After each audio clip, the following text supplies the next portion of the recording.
बड़ी ऐतिहासिक कहानी है। एक गांव, शहर, कस्बा जैसा था। वहां एक व्यक्ति शराब बेचता था।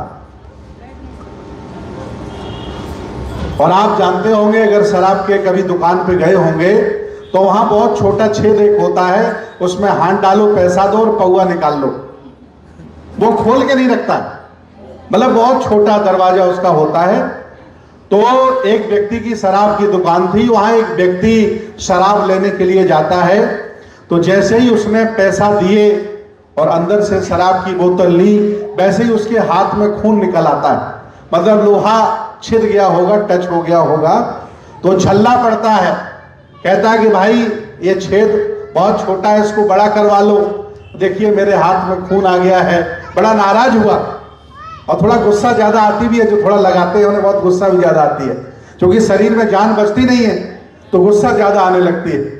तो जैसे ही उसने हाथ निकाला, उसके हाथ छिल गए, उसमें खून आ गया।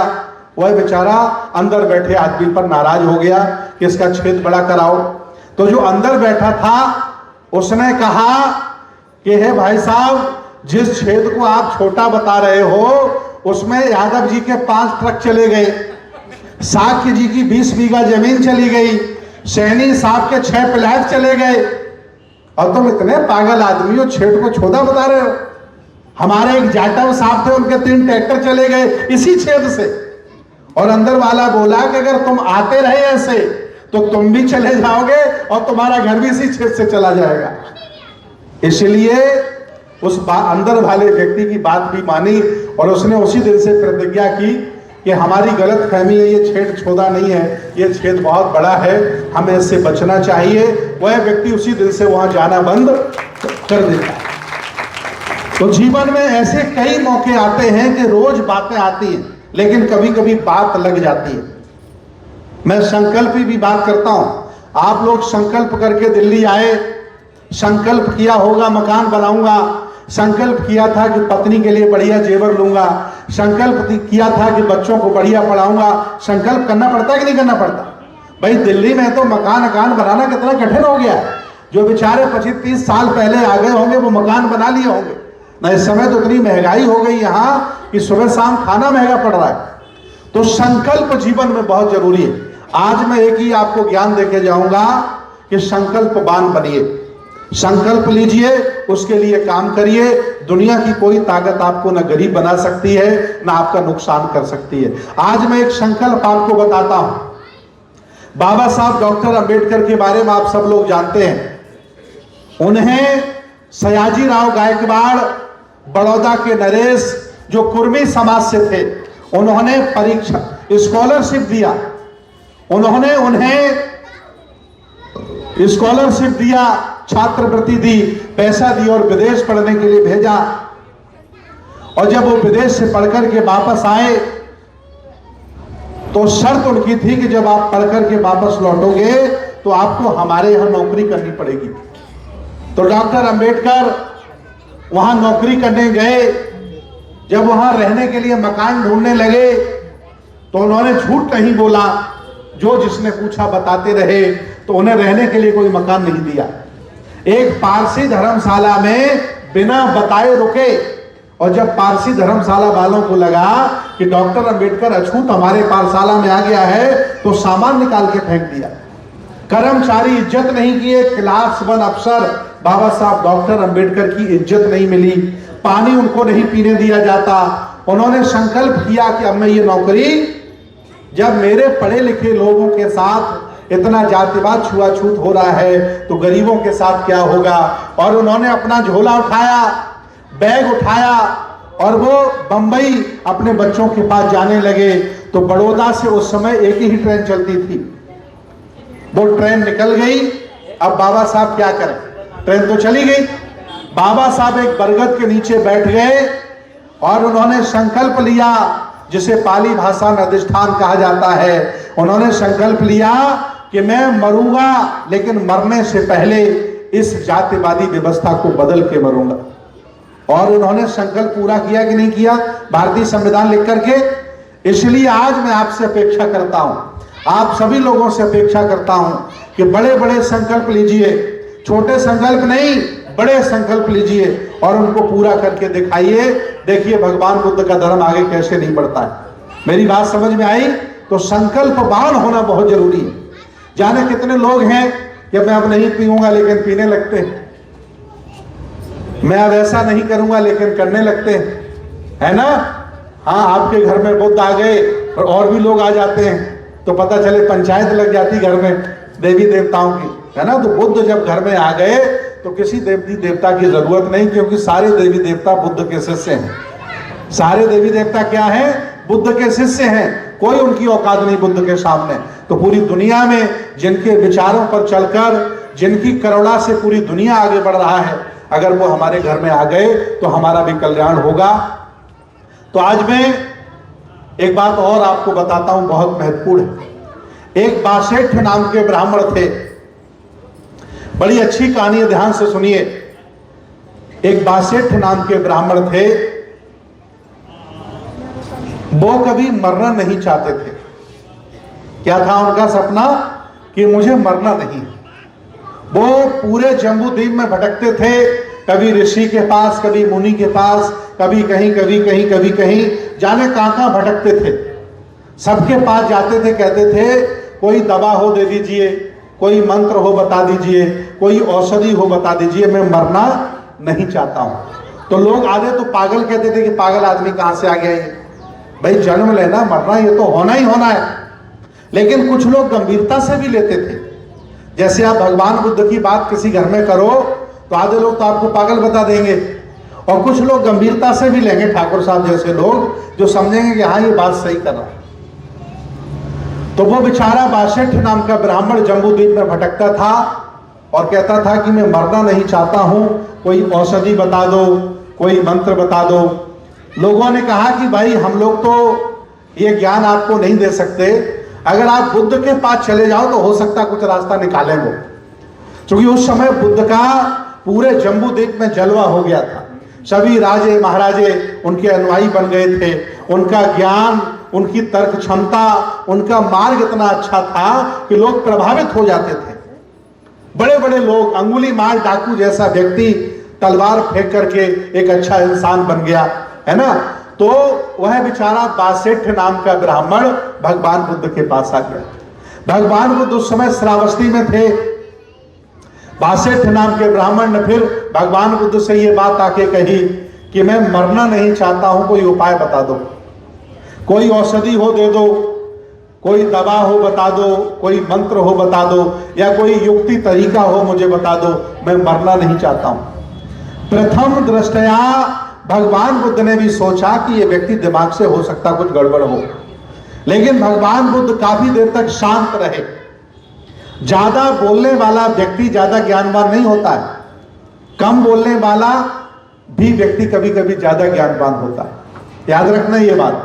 आप ये मत सोचिए कि ज्यादा बोल करके, जैसे एक महिला पति के सामने जिंदगी भर बोलती है, लड़ती है, लेकिन पति पागल ही कहता है। लेकिन अगर महिला कम बोले, जरूरत पर बोले, तो आदमी परेशान होता है कि भाई कम क्यों बोल रही है। इसलिए ज्यादा बोलना भी कभी कभी नुकसानदायक होता है। तो वह शांत हो गए, भगवान बुद्ध मौन हो गए, और मौन होकर के 10-5 मिनट बाद उस बासेठ ब्राह्मण से कहा कि आपको तरीका विस्तार में समझाएं या संक्षेप में समझाएं। तो बेचारा दुखी ब्राह्मण, गरीब ब्राह्मण, आप कहानियां पढ़िएगा ना, अभी कल से ब्राह्मण पैसे वाले हो गए, पहले दुखी और गरीब ब्राह्मण ही हुआ करते थे कहानियों में। तो बेचारा ब्राह्मण आया और उसने कहा कि मेरी ये समस्या है। तो भगवान बुद्ध ने कहा संक्षेप में सुनोगे या विस्तार से बताएं? तो उसने कहा कि मुझे समय ज्यादा नहीं है, मुझे संक्षेप में बता दीजिए। तो भगवान बुद्ध, ये बात आपके जीवन के लिए है, आपका जीवन बदल सकती है। भगवान बुद्ध कह रहे हैं क्या कि अपने लिए जीने वाला व्यक्ति एक दिन जरूर मरता है। भगवान बुद्ध ने क्या कहा कि हे बासेठ ब्राह्मण, अपने लिए जीने वाला व्यक्ति एक दिन जरूर मरता है, और जो देश के लिए, समाज के लिए, धर्म के लिए, विरासत के लिए, इतिहास के लिए, राष्ट्र के लिए काम करता है, उसे दुनिया में कभी कोई मार कितने बड़े प्रश्न का जवाब कितना छोटा भगवान बुद्ध देते, क्या? अपने लिए जीने वाला। हम ज्यादातर तो अपने लिए ही जी रहे हैं ना, इसलिए हम महापुरुष नहीं बन पाए, इसलिए हमें कोई गली मोहल्ले में जानता नहीं है। मैं तो निवेदन करूंगा कि अगर आपने अपने लिए जरूरत भर के लिए जुटा लिया है, कोई तकलीफ नहीं होगी, तो आज से संकल्प लो और हमारे साथ निकल पड़ो इस पूरे देश को बौद्धमय बनाने के लिए और इस देश को भगवान बुद्ध से जोड़ने के लिए। बड़ा संकल्प लेकर अपने लिए जीने वाला एक दिन मर जाता है और देश समाज के लिए जीने वाला कभी मरता नहीं। बताओ, बुद्ध को कौन खत्म करेगा? सम्राट अशोक को कौन मारेगा? सम्राट महापद्म नंद को कौन मारेगा? चंद्रगुप्त मौर्य को कौन मारेगा? डॉक्टर अंबेडकर को कौन मारेगा? सदगुरु कबीर को कौन मारेगा? सदगुरु रविदास को कौन मारेगा? मान्यवर कांसीराम साहब को कौन मारेगा? कर्पूरी ठाकुर को कौन मारेगा? बाबू जगदेव कुशवाहा को कौन मारेगा? कोई मार सकता है क्या? मरते वो हैं जो सिर्फ अपने लिए जीते हैं। देश के लिए जीने वाला कभी मरता। एपीजे अब्दुल कलाम को कोई मारेगा क्या? बताइए, एपीजे अब्दुल कलाम को कोई मारेगा? रतन टाटा को कोई मारेगा क्या? बताइए आप। अपने लिए जीने वाला मरता है, देश और समाज के लिए जीने वाला कभी नहीं मरता। इसलिए आप अपने लिए काम करो, बच्चों के लिए काम करो, परिवार के लिए काम करो। जब भी समय मिल जाए, ये हमारे महापुरुष लोग मंच पे बैठे हैं और हमारे महापुरुष उधर बैठे उधर बैठे, सभी राजा महाराजा लोग हैं। मैं तो मंच से कहता हूं, सम्मानित मुल्क के मालिकों, सुनते कि नहीं सुनते आप लोग? आप सभी राजा महाराजा हैं। आपने छोटे सपने बना लिए हैं, इसलिए देश तुम्हारे हाथों में नहीं। जिस दिन बड़े सपने आपने बना लिए, 10 साल नहीं लगेगा, ये देश आपके हाथों में आ जाएगा। सपने बड़े नहीं, छोटा घर, छोटा काम, छोटी जिंदगी, उसमें आपने अपने आप को उलझा लिया है। आओ निकलकर हम सम्राट अशोक के सपने का भारत बनाते हैं। आओ निकलकर हम कर्पूरी ठाकुर के सपने का भारत बनाते हैं। आओ निकलकर हम डॉक्टर अंबेडकर के सपनों का भारत बनाते हैं। सही है कि नहीं है? इसलिए बड़े सपने बनाओ, बड़ा सोचो। बड़ा सोचोगे तो कुछ जरूर मिलेगा, और छोटा सोचोगे तो हो सकता है डबल जीरो हो जाए, है ना? तो इसलिए हमें संकल्पवान बनना है और बुद्ध के दर्शन को, उनके विचारों को आत्मसात करना है। आज मैं आपको जीवन में आगे बढ़ने के लिए 5 सिद्धांत देके जा रहा हूं। मैं चला जाऊंगा, इस संसार में मैं ना रहूं, लेकिन ये मेरी बातें, ये मेरे शब्द, ये मेरे सूत्र आप कभी भूल नहीं पाओगे। जब आपके पास ये चीजें थी, तब इस देश के आप बड़े लोग थे, बड़े शासक थे, और जब वो चीजें आपके पास नहीं रही तो आप जनता बन गए, जमात बन गए, गरीब बन गए, अछूत बन गए। कोई आपको शूद्र कह रहा है, कोई आपको दलित कह रहा है। क्या वो चीजें थी? मैं आज आपको 5 सूत्र देकर के जा रहा हूं, और ये सूत्र आपको जीवन में धारण करने के लिए बहुत जरूरी है। अगर ये सूत्र आपने हमारे 5 अपने जीवन में ढाल लिए, तो मैं दावे के साथ कह रहा हूं आप बहुत आगे जा सकते हो। मैं आपको कठिन बातें नहीं बता रहा हूं, क्योंकि मैं पहली बार आपके बीच में आया। अभी मैं आपको 10 पारमिताएं समझाने लगूं, आर्य अष्टांगिक मार्ग समझाने लगूं, प्रति समुत्पाद समझाने लगूं, तो एक व्यक्ति के भी समझ में आने वाला। ये पहली क्लास है हमारी, तो आपको अच्छी अच्छी चीजें, नॉर्मल बातें बता रहा हूं गांव की भाषा में, ताकि आपके समझ में आ जाए। तो क्या हमारे सूत्र हैं? पहला हमारा सूत्र है शिक्षा। अच्छा, पढ़ा लिखा व्यक्ति ठीक होता है कि नहीं होता है? आप अपने बच्चों को पढ़ाते हो, आप अपनी बेटियों को पढ़ाते हो। ऐसे तमाम बहादुर सास ससुर हैं जो बेटी बाहर से ले आते हैं और उनके पति अपनी पत्नी को पढ़ाते हैं। क्यों? क्योंकि पढ़े लिखे व्यक्ति ज्यादा जागरूक होते हैं, ज्यादा समझदार होते हैं, और उनकी इज्जत समाज में होती है, वो ज्यादा जानकार होते हैं। तो शिक्षा पहला हमारा सूत्र है आप लोगों के लिए, शिक्षा। बाबा साहब डॉक्टर अंबेडकर कहते हैं कि शिक्षा वो शेरनी का दूध है, जो पिएगा वो दहाड़ेगा, और जो नहीं पिएगा वो जानवर की तरह आवाज करेगा। जो पढ़े लिखे होते हैं उनकी बात अलग होती है। अगर उनके पास अत्याचार होता है तो लड़ लेते हैं, अगर ज्यादा पैसा आए तो चार्टर्ड अकाउंट पर जाकर के बैलेंस शीट बनवा लेते हैं, और अगर पैसा आ गया तो सीबीआई वाले घर में आ जाते हैं। शिक्षा बहुत जरूरी है। मोबाइल चलाना जानते हैं, मोबाइल में बैंक चला लेते हैं, सारे काम कर लेते हैं, आधुनिक होते हैं। इसलिए मेरा पहला सूत्र है शिक्षा। इन बच्चों को थोड़ा रोकिए, बैठा लिए। मेरा सूत्र है शिक्षा।